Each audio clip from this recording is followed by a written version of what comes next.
You ever seen one of those tech products that just sticks in your head? Maybe you've seen it scrolling through AliExpress or just a random ad on Facebook, and your head's telling you not to buy it, but your heart's already adding it to your cart.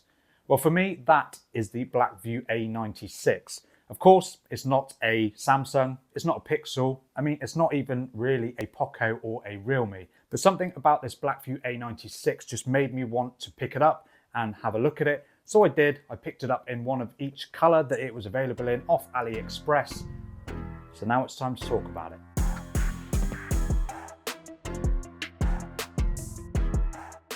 So let's be real, Blackview aren't known for producing premium phone. They're known for producing rugged brick-like phones that you could use to smash through drywall if you really needed to. But the Blackview A96, it's different. It's sleek, it's light, and it doesn't scream budget like a lot of these budget phones do. From the start, it just looked right to me. Pretty small bezels, clean design, glass back, and that purple color, I mean, come on. For someone who's handled dozens of budget phones over the years, the A96 actually felt like something that wanted to impress, something that was trying to punch above its weight. I saw some early hands-on with this phone and it was definitely giving me some iPhone vibes with that design, but more on that in a bit. It definitely looked understated but premium at the same time, and it was hoping to bring some flagship feel to the budget world, but more on that in a bit. And the first time I held this phone, I was very impressed.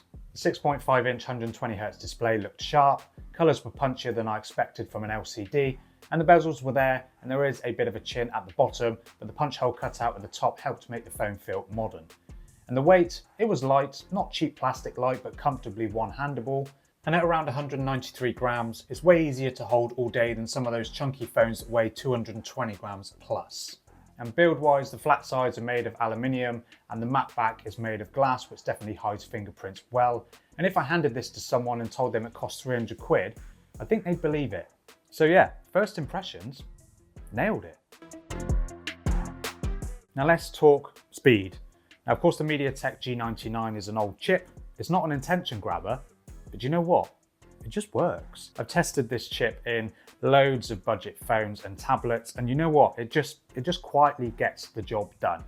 And you can get this phone in up to 16 gigs of RAM, 8 gigs of native RAM, and then expandable up to 16 gigs with 8 gigs of storage, and 256 gigs of storage as well.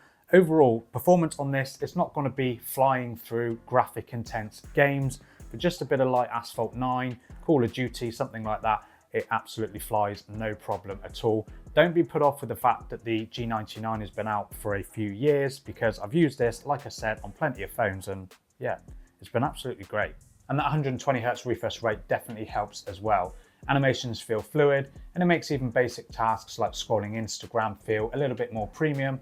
And it is an LCD panel, so blacks aren't OLED level, but it is one of the better LCDs I've seen in this price bracket. So performance-wise, I think the A96 just feels like a win. And if you love honest reviews on phones that fly under the radar, whether they're smart buys or guilty pleasures, consider subscribing. I've got loads more reviews and unboxings and tech deep dives coming your way. Back to the video. Okay, let's just reel it in a little bit. It's time to manage our expectations.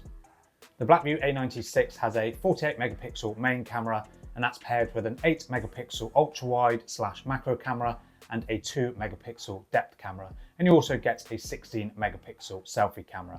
So there's no telephoto camera on this phone, but that's not really surprising. And daylight shots from the main camera they're okay, they're not the best. There's a reasonable amount of detail, colors are natural, and passable dynamic range. Of course, you're not getting pixel level processing here, but it's not horrendous. And where it does fall down naturally is low light. Without optical image stabilization or really clever image processing, night shots become quickly grainy and soft. And the night mode exists, but don't expect miracles. Selfies are okay, a bit washed out, sometimes lacking sharpness, but fine for casual use or a quick story on Instagram. And Video Max is out at 2K, which is a weird spec, just shy of 4K, but sharper than 1080p. But with some frame drops at times, no stabilization either, so unless you've got super steady hands, it is a little bit shaky. So if you want a phone to perform in all conditions, this ain't it. But if you're someone that just wants a phone that can take a few snaps that are usable, especially on Instagram and stuff like that, this will be absolutely fine.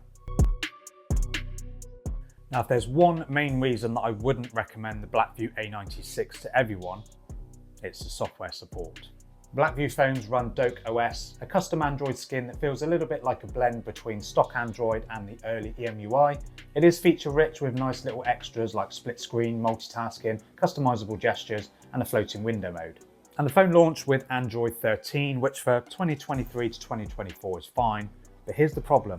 It probably isn't going to get Android 14. And if it does, God, it's going to be super late, and security patches, they're going to be very sporadic at best. Now I get it, you don't buy a Blackview phone hoping for years of updates, and this is where the emotional versus logical part kicks in.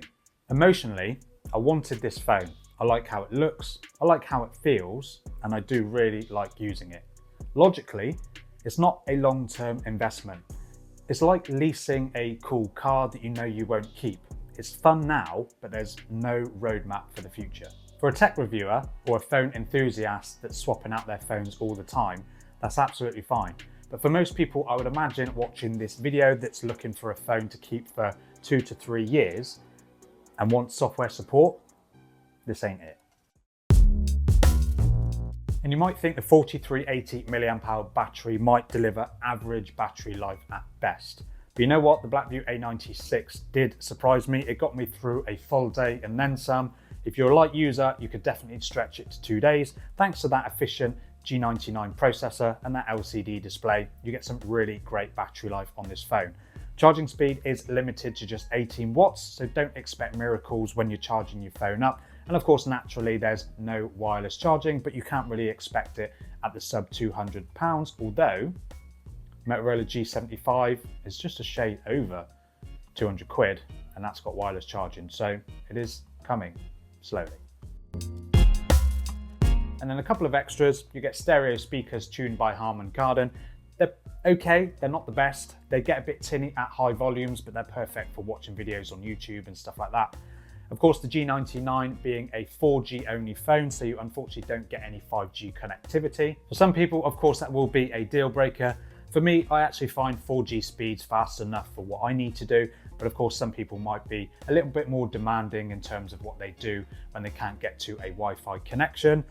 And then you get a side-mounted fingerprint scanner, which is pretty fast and responsive, pretty typical from these budget phones. And then you get a less secure face unlock feature, which personally I wouldn't really use. I would just stick to that side-mounted fingerprint scanner.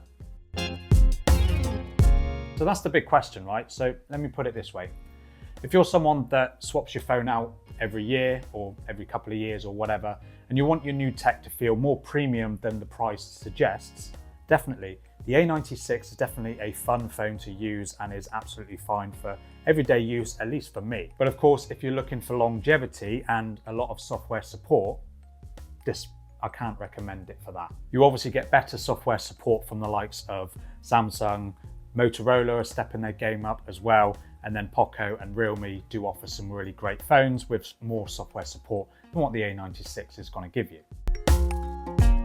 So I've reviewed quite a lot of phones over the 3 or so years that I've been running this channel, and some phones were really great on paper, but they were actually really boring to use.